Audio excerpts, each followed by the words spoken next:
रजीम बिस्मिल्लाहिर्रहमानिर्रहीम। स्टेज पे तशरीफ फरमा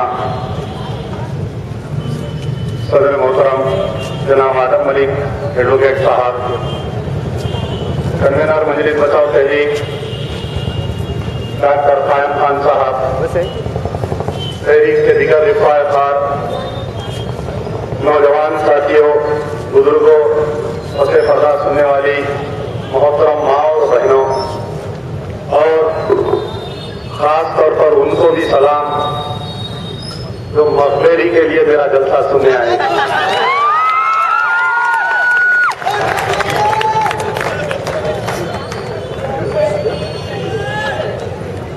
ये अल्लाह का फजल रहा कि अल्लाह ताला ने तो हमारे प्रेस वालों को जगह दिया हुए बैठने।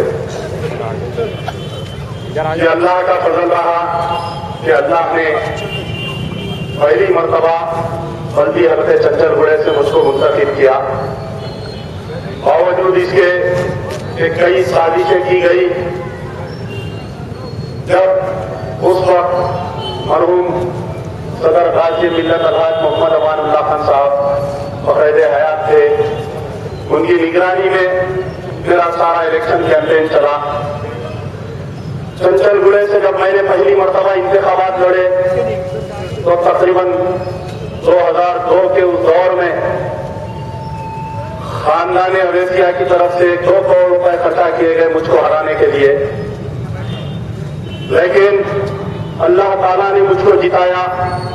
और न सिर्फ जिताया बल्कि इंतखाबात जीतने के बाद मैंने अल्लाह के दरबार में रुजू हुआ, रो रो कर गिड़गिड़ा कर दुआ किया कि अल्लाह इंतखाबात जीतना बहुत आसान है। मैंने ये दुआ किया कि जिस तरीके से मेरे इस मासूम कंधों पर यह जिम्मेदारी डाली गई, मुझको उस जिम्मेदारी पर पूरा करने पर पूरा भरपूर पूरा करे। और अल्लाह ने 5 साल में ऐसे काम लिए। तारीख मौलिक का कलम जब लिखेगा तो चंचलगुड़े की तारीख सारे हैदराबाद नहीं बल्कि आंध्र प्रदेश नहीं बल्कि हिंदुस्तान की तारीख लिखेगा तो चंचलगुड़े का जिक्र जरूर लिखेगा। 5 साल तक रात को रात नहीं, दिन को दिन नहीं, अल्लाह ने मुझसे इतनी मेहनत और इतना काम करवाया कि ताइवान में 2 लड़के जलकर शहीद हो गए। कहां ताइवान और कहां चंचलगुड़ा। अल्लाह ने मुझको ताइवान भेजा और उन मासूमों की लाश को लेकर हैदराबाद उनके मरहूम के वालिदैन के साथ जाने की अल्लाह ने मुझको नेक तौफीक दी। कहां अमेरिका का जुल्म एहतजाज की जब भी बात आती तो सबसे पहले अल्लाह ने मेरे सीने को पेश किया। उसके बाद साजिश की गई। खानदान अवेसिया ने यह सोचा कि ये कारपोरेटर मरहूम सदर का इंतकाल हुआ, उसके बाद से फिर गाजी मिल्लत अलहाज मोहम्मद अमानुल्लाह खान के इंतकाल के बाद से तो और भी जिम्मेदारी बढ़ गई। हल्के की जिम्मेदारी देखना, दूसरे शहर के मुख्तलिफ इलाकों की जिम्मेदारी देखना, और जहां जहां अजला में लोग बुलाते वहां पर जाना। उसके बाद से साजिश की गई कि इस मर्तबा जब इंतखाबात होंगे 2010 में, जब 2011 में 10 में जब इंतखाबात होंगे तो ये सोचा गया कि इस इंतखाबात में कम से कम इसको जीतने से रोक दिया जाए। साजिश की गई। मोहम्मद अली शबीर वक्त के वजीर से Dhananjay Reddy additional commissioner planning का बल्दिया का, एसपी सिंह कमिश्नर का बल्दिया का साजिश की गई और मेरे हल्के को ऐसा काटा गया कि चंचलगुड़े के 16-3 और 16-4 को लाकर आजमपुरे में मिलाया गया। आप बतलाइए कि जब हल्के बनते हैं तो हल्के बनने की एक तारीख होती है कि खरीफ का जो ब्लैक होता है उस हल्के में डाला जाता है, लेकिन बदमाशी के तौर पर 6 वाट को डाला गया, चंचलगुड़े को, उस्मानपुरे को डाला गया और एक ऐसा हल्का बनाया गया कि चदर घाट ब्रिज से लेकर सदरघाट ब्रिज से लेकर चंचलपुरा जेल और असिस्टेंट कमिश्नर पुलिस ऑफिस तक वहां तक एक हल्का बना दिया गया। दूसरे हल्के 12,000, 15,000, 20,000, 25,000 के बनाए गए, लेकिन आजमपुरा हल्के को तकरीबन 50,000 वोटों का हल्का बना दिया गया और मेरे पुराने हल्के को महफूज कर दिया गया ताकि मैं वहां से इंतखाबात ना लड़ूं। 5 साल के अरसे में कम से कम मैंने 10 करोड़ रुपए के तामीराती काम करवाए गए और आज भी उस हल्के के लोग मेरे पास आते हैं काम लेने के लिए। नया हल्का दिया गया। मैं इस आजमपुरा मोहल्ले के लिए कोई नया नहीं, यही पड़ोस में पैदा हुआ चंचलपुरे में, सारा बचपन आजमपुरे के इसी गलियों में गुजरा। मैंने फिर दोबारा अल्लाह से रुजू हुआ। अल्लाह से रुजू होकर मैंने एक ही बात कही, मैंने एक ही दुआ कही कि अल्लाह, अगर मैं इस कौम के अगर मफाद में हूं तो तू इंशाअल्लाह मुझको जिताए, वरना मुझको हरा दे इंतखाबात। फिर से साजिशें की गई। पिछले इंतखाबात में मरूम सदर गाजी मिल्लत अलहाज मोहम्मद अमानुल्लाह खान थे, इस मर्तबा कोई नहीं थे, बल्कि हल्के के बुजुर्गान, हल्के के जो बुजुर्ग शख्सियतें थी वो मेरी सरपरस्ती कर रहे थे। तहरीक के जो बुजुर्ग आए थे जितने वो मेरी सरपरस्ती कर रहे थे। मेरे बड़े भाई डॉक्टर कायम खान, मजीदुल्लाह खान पर मेरी सरपरस्ती कर रहे थे। फिर दोबारा वही साजिश की गई। कम से कम 2 करोड़ रुपए इस हल्के में बांटे गए। जहां श्रम इलाके हैं वहां पर पैसा बांटा गया और एक साजिश करके मेरे ही एक करीब दोस्त को मजलिस इत्तेहाद मुस्लिमीन का उम्मीदवार बनाया गया। बचपन का दोस्त था, आज भी अफसोस है मेरे दोस्त को इस सियासत से अलग कर दिया। आज भी अफसोस है उस दोस्त को, जब भी देखता हूं तो अंदर से दिल कहता है कि मैं उसको गले लगाऊं, लेकिन इस सियासत, गंदी सियासत मजलिस इत्तेहाद मुस्लिमीन के 2 दोस्तों को आपस में अलग कर दिया। उसके बाद फिर एक साजिश की गई। तेलुगु देशम से एक पीले चूहे को मेरे खिलाफ से ठहराया गया। एक पीले चूहे को तेलुगु देशम मजलिस इत्तेहाद मुस्लिमीन की एक साजिश हुई कि चंचलपुरे के वोट 3 एक ही फिरके के 3 उम्मीदवारों को ठहराकर वोट को डिस्ट्रीब्यूट कर दिया जाए और आजमपुरे के वोट देकर मजलिस इत्तेहाद मुस्लिमीन के उम्मीदवार को जिता दिया जाए। लेकिन मैंने कहा कि तिलक आएगा और ये चूहे सारे भाग जाएंगे, और वैसे ही हुआ। पीले चूहे सारे इलाका छोड़कर भागे। हिंदू वोट देने के लिए तिरुपति के चांदी के और सोने के सिक्के बांटकर हिंदू वोटर्स में बांटे गए। लेकिन काबिल मुबारकबाद है, आज भी स्टेज पर मेरे हिंदू वोटर्स यहाँ पर बैठे हैं। जिस तरीके से गाजी मिल्लत अलहाज मोहम्मद अमानुल्लाह खान को एक सेकुलर लीडर मानकर उनको चंद्रायन गुट्टे के गैर मुस्लिम वोट दिया करते थे, उसी तरीके से हालांकि नया हल्का था, इसमें 12,000 गैर मुस्लिम के वोट थे, लेकिन फिर भी अल्लाह ने मुझको उनके वोट दिलवाए। ये मेरे लिए बहुत बड़ी कामयाबी थी।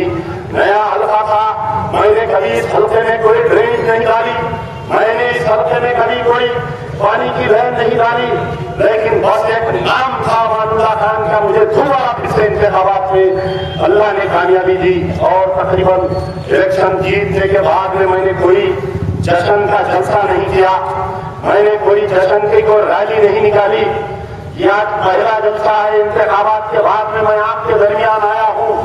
आज भी मेरी कोई जरूरत नहीं थी, क्योंकि रोज सुबह मैं आपके दरमियान में आता हूँ, रोज शाम को आपके दरमियान में रहता हूँ, कहीं दावत के बहाने तो कहीं किसी मैयत के बहाने मैं आपके दरमियान में आता हूँ और आपकी जो मसाइल है उसको दूर करने की कोशिश करता हूँ। आजमपुरे के कई मसाइल थे। इंतखाबात जीतने के बाद में जब मैंने देखा तो ये मालूम हुआ कि रोजाना तकरीबन 5-5 घंटे 8-8 घंटे आजमपुरे में बर्फी चली जाती है और कई स्टूडेंट परेशान थे। इंतखाबात के बाद में इस इलेक्शन के फौरी बाद में एनुअल एग्जाम्स का दौर था। बच्चे टेलीफोन करते थे कि रात को लाइट नहीं, दिन को लाइट नहीं। बर्फी के ओहदेदारों को इसी मुकाम पर बुलाकर कान पकड़कर उनको उठ बैठ करवाया और आज अल्लाह का फजल है कि सारे हलकों में अगर बर्फी बंद होती है, लेकिन आजमपुरे में कहीं बर्फी बंद नहीं होती। ये आपके वोटों का, ये आपके इत्तेहाद का का नतीजा था कि अल्लाह ने मुझको एक कामयाबी दी और अल्लाह ने मुझसे एक काम लिया। उसके बाद यहाँ पर पानी की किल्लत, आजमपुरे में पानी की किल्लत थी, पानी गंदा आता था। आज तकरीबन 1 साल से मुसलसिल कई मुकामात से पानी के लाइन दलवा कर आज उस आजमपुरे में पानी की किल्लत को दूर करने की कोशिश कर रहा हूँ और तकरीबन पाए गए हैं। लेकिन उसके बाद क्या हुआ, 50 लाख रुपए कारपोरेटर बजट मिले। मैंने 12 लाख रुपए चुंटी शाह मस्जिद के सामने एक रोड की तामीर करवाई, मूसा नगर में रोड की तामीर करवाई, कमल नगर में रोड की तामीर करवाई। मैं कुछ दिन के लिए अमेरिका गया था। यहाँ के रुकने असेंबली और बड़ी बड़ी बातें की तकरीर में। चंद दिन पहले एक जलसा हुआ, जलसे में बहुत बड़ी बातें की। आगे इसका जवाब दूंगा, ये गुल्लू दादा का आगे इसका जवाब दूंगा। ये कादर खान के एक फिल्म में कैरेक्टर होता, लंबी चड्डी नारा लटकते हुए गुल्लू दादा, इसका भी आगे जवाब दूंगा। ओहदेदारों को बुलाकर डरा के बोला कि मैं इस रोड का इफ्तिताह करूंगा।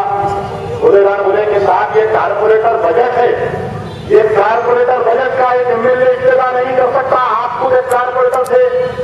लेकिन जबरदस्ती तौर पर लाके वहां पर ब्रेक लगवाए। जब मैं आने के बाद में उस दुकान पर गया, चुंटी शाह मस्जिद में नमाज पढ़ा, तो चुंटी शाह मस्जिद के मुसल्लियान कहने लगे कि हमको मालूम है ये आपका काम है, हमको मालूम है ये आपका काम है।